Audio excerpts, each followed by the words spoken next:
Hello दोस्तों, स्वागत है आपका इस वीडियो में। इसमें हम लोग मध्यमा का क्लास आगे कंटिन्यू करेंगे, जिसमें हम लोग सामाजिक विज्ञान देखने वाले हैं और इतिहास हमने पूरा कवर कर चुके हैं। इसमें हम लोग भूगोल देखेंगे, जो कि आपका 25 मार्क का पूछे जाते हैं। हिस्ट्री इतिहास से भी आपका 25 मार्क पूछे जाते हैं और भूगोल से भी आपका 25 मार्क का पूछे जाते हैं। तो इतिहास का हमने कवर कर चुके हैं, इसमें हम लोग भूगोल का कवर करने वाले हैं। तो चलिए स्टार्ट करते हैं वीडियो को। यदि आप चैनल पर नए हैं तो सब्सक्राइब जरूर करिएगा।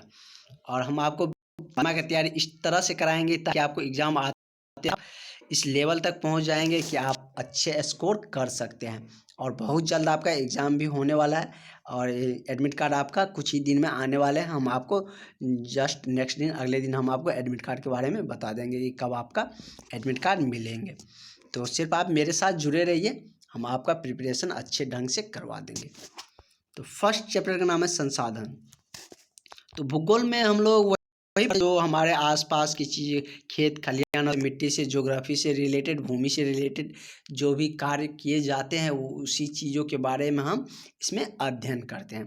तो हम यदि खेती करें या भूमि से कोई काम करें तो उसमें हमको संसाधन का तो ज़रूरत पड़ता ही पड़ता है। तो चलिए देखते हैं क्या है। इनमें कहाँ सीढ़ी नुमा खेती की जाती है?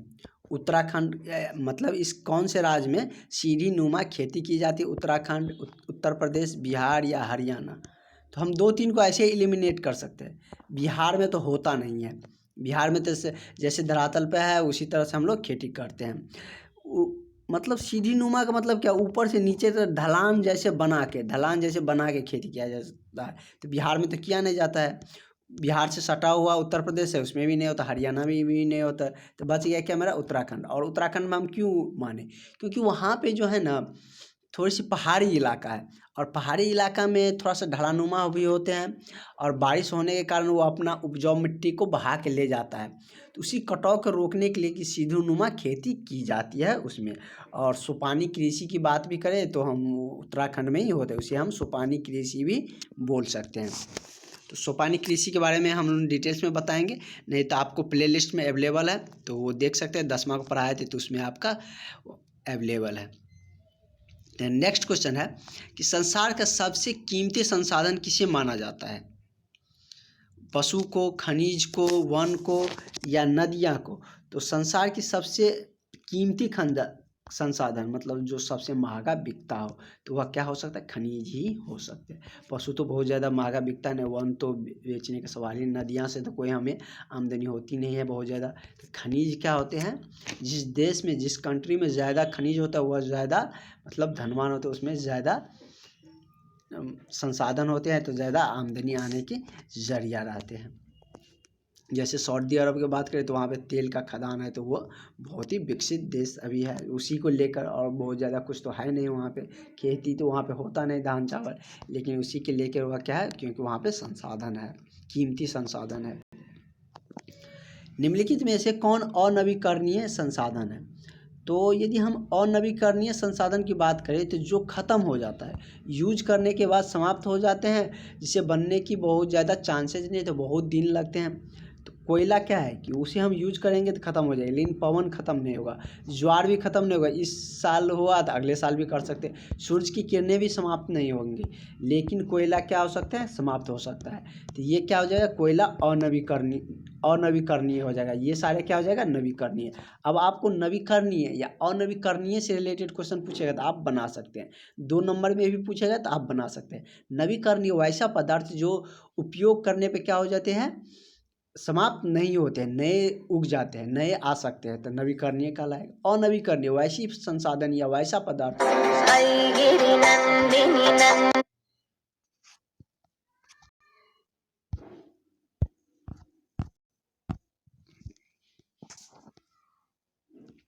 तो सॉरी, नेक्स्ट देखते हैं हम लोग।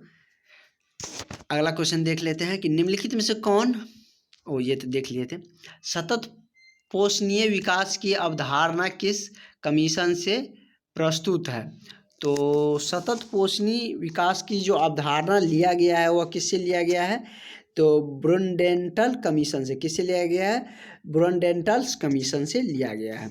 नेक्स्ट क्वेश्चन है कि भारत का लद्दाख क्षेत्र किस संसाधन में धनी है? तो भारत का लद्दाख क्षेत्र की हम बात करें तो वह किस में धनी है? तो सांस्कृतिक में।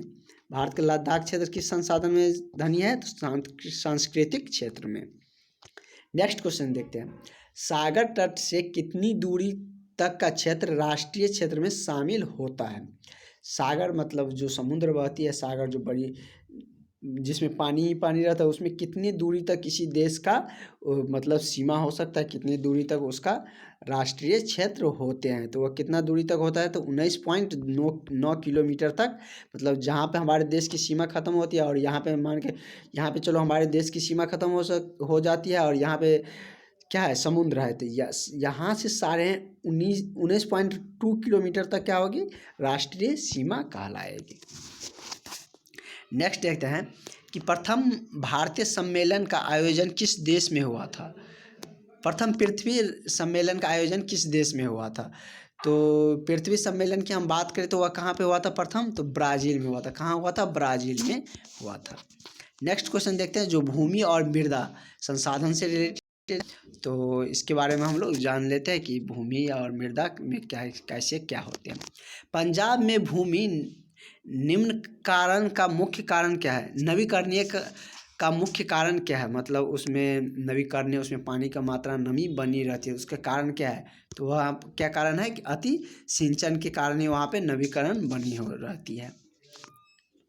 नेक्स्ट क्वेश्चन देखते हैं, इनमें कौन सा रसायन मेढक की प्रजनन क्षमता को नष्ट करता है? तो एंड्रिया क्या करते हैं कि नष्ट करता है, कि एंड्रिया मेढक के प्रजनन क्षमता को क्या करता है? नष्ट करता है, जो कि क्या है? एक प्रकार का रसायन है। नेक्स्ट देखते हैं, रेगुर किस मिट्टी का स्थानीय नाम है? तो काली मृदा को हम क्या बोलते हैं? रेगुर भी कहते हैं। मतलब काली मिट्टी को हम किस नाम से जानते हैं? रेगुर मिट्टी के नाम से भी जानते हैं। और काली मिट्टी में कौन सी फसलें कौन सी चीज़ उपजता है? तो इसमें कपास उपजाया जाता है। क्या उपजाया जाता है? कपास की खेती काली मिट्टी में होती है, जो कि गुजरात महाराष्ट्र में सबसे अधिक देखने को हमें मिलती है।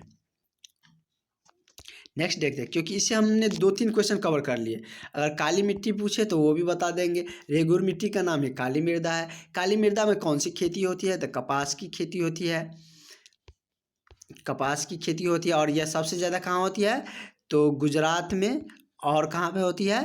तो महाराष्ट्र में होती है। कहाँ? गुजरात और महाराष्ट्र में होती है। नेक्स्ट देखते हैं, अति सिंचन से कौन सी समस्या उत्पन्न होती है? तो अति सिंचन से हम बात करें तो कौन सी समस्या उत्पन्न होती है? तो जलाकांता। कौन सी समस्या उत्पन्न होती है? तो जलाकांता की समस्या उत्पन्न होती है, जल ज़्यादा निकलने लगते हैं। नेक्स्ट देखते हैं, इनमें से कौन भूमि उपयोग वर्ग में नहीं होता? मतलब काम के वर्ग में, खेती के कार्यों में नहीं किया जाता है। तो भावेशिक प्रतिभूमि, तो इसका क्या हो जाएगा? भावेशिक प्रतिभूमि को हम लोग भूमि उपयोग वर्ग में यूज नहीं करते हैं। नेक्स्ट देखते हैं कि इनमें से कौन सी भूमि संरक्षण का तरीका नहीं है? मतलब मिट्टी के बचाव का तरीका इनमें से कौन नहीं है? अति सिंचन या पट्टिका कृषि या अवनालिका खेती या फसल चक्रण।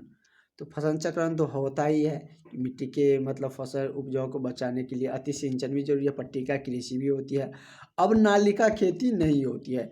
तो मतलब इसके द्वारा हम लोग मिट्टी के बचाव और संरक्षण नहीं कर सकते। तो अवनालिका इसका करेक्ट आंसर हो जाएगा। ये सारे के द्वारा मिट्टी के बचाव कर सकते हैं, उपजाऊ मिट्टी के। नेक्स्ट देखते हैं कि भारतीय कृषि का राष्ट्रीय उत्पादन में कितना योगदान होता है? तो भारतीय कृषि की हम बात करें तो वो अपना योगदान कितना? 22% योगदान देते हैं राष्ट्रीय उत्पादन में भारतीय कृषि। नेक्स्ट 2 क्वेश्चन बच जाता है इस टॉपिक का, वो भी देख लेते हैं कि सबसे अधिक व्यर्थ भूमि का विस्तार किस राज्य में हुआ है? तो सबसे अधिक हम व्यर्थ भूमि का बात करें तो जम्मू कश्मीर में देखने को मिलते हैं। वहाँ पे मतलब खेती ज़्यादा नहीं की जाती है, नहीं हो पाती है। नेक्स्ट देखते हैं कि केरल के किस मिट्टी का अधिकता है? मतलब केरल में कौन सी मिट्टी अधिक पाई जाती है? तो केरल में सबसे ज़्यादा लेटेराइट मिट्टी पाई जाती है। क्या पाई जाती है? लेटेराइट मिट्टी केरल में सबसे अधिक होती है। तो नेक्स्ट जो मेरा टॉपिक है जल संसाधन, तो इससे रिलेटेड जो भी क्वेश्चन बनने वाले रहेंगे सारे हम नेक्स्ट वीडियो में डिस्कस करेंगे। तो मिलते हैं नेक्स्ट वीडियो में, आप मेरे साथ जुड़े रहिए, हम आपका प्रिपरेशन बहुत अच्छा कराने वाले हैं। ऑल द बेस्ट, बहुत ही जल्द आपका एडमिट कार्ड आने वाला है और हम आपको बता देंगे कि किस डेट में आपका एडमिट कार्ड दे दिए जाएंगे, और एग्ज़ाम का डेट बताते ही रहते हैं, तो बता भी दिए वैसे, तो इसका एडमिट कार्ड का डेट हम क्लियरली बता देंगे आपको। तो चलिए।